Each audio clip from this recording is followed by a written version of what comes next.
La Côte d'Ivoire des fils à papa, c'est terminé. Des gens qui veulent gouverner parce que leur papa a été, c'est terminé. Qu'est-ce que tu vaux? Qu'est-ce que tu peux apporter? Parce qu'à ce rythme, si on va sur la Côte d'Ivoire des fils à papa, si on va sur la Côte d'Ivoire des fils à papa, vous ne serez jamais rien dans ce pays. Parce que vous n'avez pas votre grand-père qui a été président de la République. Ou peut-être que vous n'avez pas d'oncle qui a été président de la République. Ou bien vous n'avez pas de papa qui a été ministre, etc. Est-ce que c'est cette Côte d'Ivoire qu'on veut? La Côte d'Ivoire des enfants gâtés, parce que c'est un enfant gâté. Cette Côte d'Ivoire est terminée. Et c'est pour ça que on peut tous avoir toutes les reproches qu'on peut avoir face à quelqu'un comme Laurent Gbagbo, Simone Gbagbo ou d'autres opposants. Mais on les respecte pour leur parcours. Ils ont une légitimité. De 1982 jusqu'en 2000, quand Laurent Gbagbo est arrivé aux affaires, ça a été 18 ans de combat politique. De 1994 jusqu'en 2011, quand le président Ouattara est arrivé aux affaires, c'est 17 ans de combat politique. Et dans la douleur, dans la souffrance. De 1944 à 1960, pour que Houphouët-Boigny arrive aux affaires, c'est 16 ans de combat politique dans la souffrance. Quelqu'un vient, d'abord à 1 an d'une élection présidentielle. En 1 an, tu es président, c'est pas possible. Je ne vois pas comment en 1 an tu parcours comme Alassane Ouattara toutes les sous-préfectures de la Côte d'Ivoire. Alassane Ouattara a mis près de 10 ans pour parcourir toutes les sous-préfectures de Côte d'Ivoire. Il a été dans tous les départements. Laurent Gbagbo s'est promené dans toutes les sous-préfectures. En 1 an, si ce n'est pas du mépris pour les Ivoiriens, comment tu penses qu'en 1 an, sans avoir connu le pays, parcouru le pays, connaître la réalité des Ivoiriens, et dans le 1 an, tu vas passer 2 mois à Roland Garros en train de regarder tennis. Quelqu'un qui veut être président de la République, il te reste 1 an pour être président. Si dans 1 an, tu prends le risque de prendre 2 mois pour aller regarder tennis, il n'a jamais voulu être candidat. Il n'a jamais voulu être candidat. Parce qu'il n'a pas le parcours. Il n'a pas le parcours, il n'a pas l'attitude de quelqu'un qui veut vraiment être candidat et qui veut conquérir le pouvoir d'État. Donc vous dire que la Côte d'Ivoire des papas, des fils à papa, c'est terminé. Voilà quelqu'un qui se dit petit-fils d'Houphouët-Boigny. Le président Houphouët-Boigny, et là encore je m'adresse à vous, le monde entier a voulu célébrer Houphouët-Boigny pour tout ce qu'il a fait pour la paix. Il y a eu la guerre au Libéria, les gens sont venus ici en Côte d'Ivoire, un peu partout. L'UNESCO a créé le prix Houphouët-Boigny pour la recherche de la paix. Les Nelson Mandela, Frédéric Declercq, tous ceux-là ont eu le prix Houphouët-Boigny.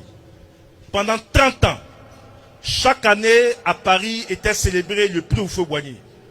Même quand avec le PDCI, on était dans l'opposition, le président Rikona Bédié payait le transport des cadres du PDCI. Le président Alassane Ouattara payait le transport des cadres du RDR pour aller chaque année à Paris au prix Houphouët-Boigny de la recherche de la paix. Toi, tu étais en Zurich, Paris et Londres. Ton grand-père, tout le monde entier le célèbre, tu n'es même pas allé pendant 30 ans, un seul jour, célébrer la mémoire de ton grand-père. Est-ce que ça c'est normal?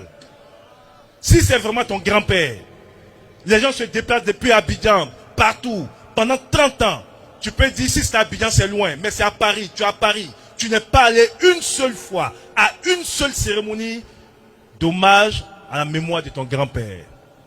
Tidane Thiam est une imposture. Tidane Thiam est une imposture. Voilà quelqu'un qui veut mobiliser la diaspora. On entend dire oui, la diaspora, mon combat c'est le combat de la diaspora. Les questions de double nationalité, oui, la diaspora, la diaspora, la diaspora. Mais mec, pendant 25 ans, tu as vécu à la diaspora. Tu as été en Suisse pendant près de 10 ans. Aucun Ivoirien de la diaspora en Suisse peut vous dire que pendant qu'il était à Crédit Suisse, Tidane Thiam a pris la peine d'approcher la communauté ivoirienne ou la communauté africaine de Suisse. Aucun mouvement de la société civile, de la diaspora ne peut vous dire que tout le temps qu'il a passé en France, il était au contact avec notre diaspora pour aider les jeunes Ivoiriens. Quand Alassane Ouattara était au Fonds monétaire international comme DGA, tout Africain qui était de passage aux États-Unis qui le sollicitait, le président les recevait. C'est pas quand tu es président maintenant que toi tu aimes les gens. C'est quand toi tu es président que tu te rappelles que ton grand-père s'appelle Houphouët-Boigny. C'est quand tu es président que tu te rappelles qu'il y a une diaspora qui existe. C'est une imposture. Maintenant, cette imposture, c'est de la responsabilité du PDCI. Peut-être qu'eux peuvent s'accommoder à l'imposture, mais les Ivoiriens ne peuvent pas s'accommoder à l'imposture. Et même s'il était candidat, parce qu'on nous prive un peu de débat. On avait souhaité qu'il soit candidat. On avait souhaité qu'il soit candidat. Parce qu'on aurait eu un débat de fond avec lui sur tous ces sujets. D'abord sur son programme économique, puisqu'on ne sait pas qu'est-ce qu'il propose, même si on a quelques informations, mais aussi sur cette imposture. Malheureusement, il a créé lui-même les conditions de son inéligibilité. Écoutez-moi très bien. J'ai dit, il a créé lui-même les conditions de son éligibilité. Ce monsieur n'a jamais voulu être candidat en Côte d'Ivoire. Il cherchait le bon prétexte pour ne pas être candidat. Il n'a jamais voulu être candidat parce que, rappelez-vous, quand Bion est sorti à la télé pour l'interpeller, pourquoi il n'y a pas de convention du parti, pourquoi il n'y a pas de bureau politique du parti, il dit, lui, il attend d'abord de savoir qui est le candidat du RHDP avant de mettre en place le processus de désignation des candidats du PDCI. Ce monsieur n'a jamais voulu être candidat en Côte d'Ivoire. Je vous ai déjà dit qu'il allait se coucher pendant 2 mois à Paris pour regarder Roland Garros, alors que ses militants l'attendaient sur le terrain. Ce monsieur n'a jamais voulu être candidat parce qu'en décembre, le 16 décembre 2023, quand il a été élu à la tête du PDCI, son parti a fait une motion pour dire c'est notre candidat à l'élection présidentielle. Tu savais que tu avais une double nationalité. S'il avait renoncé en ce moment à la nationalité française, il serait candidat aujourd'hui. Pourquoi avoir attendu 16 mois et surtout après la révision de la liste électorale? Il a fait exprès. Il n'a jamais voulu être candidat. Et je peux le dire ici, il s'est confié à des gens à qui il a dit depuis plus d'1 an, 2 ans, que lui ne serait pas candidat face à Alassane Ouattara. Mais qu'ils disent la vérité à ses militants. Mais qu'ils disent la vérité à ses militants. Qu'ils disent la vérité à ses militants qui n'a jamais eu l'intention d'être candidat maintenant là. Et qu'il a organisé lui-même sa propre chute, son inéligibilité, en ne prenant pas les précautions pour faire ce qu'il faut à la date indiquée. Donc ce n'est pas une affaire d'Alassane Ouattara, ce n'est pas une affaire de RHDP, on n'a pas éliminé quelqu'un.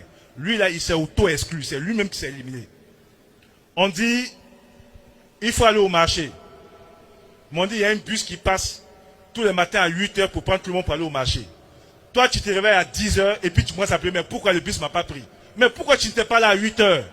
Surtout que la veille, on t'a dit, mets ton réveil. C'est à 8 h, tu dois être à la gare pour prendre le bus pour aller au marché. Toi, tu mets ton réveil. On met même le réveil pour toi. On te réveille même à 6 h, 7 h pour dire non, à 8 h le bus arrive. Tu dis non, c'est bon, je vais me coucher un peu. Tu te réveilles à 10 h, tu dis non, non, non, on va tout reprendre à zéro. Le bus n'a qu'à revenir pour te prendre toi. Fils à papa, c'est terminé. Ça, c'est un comportement de fils à papa. Qui pense parce qu'on a vécu dans les privilèges, on n'a jamais été soumis aux mêmes règles que tout le monde. On pense qu'il faut toujours faire. Mais la Côte d'Ivoire des fils à papa, c'est terminé. Pour parler du candidat.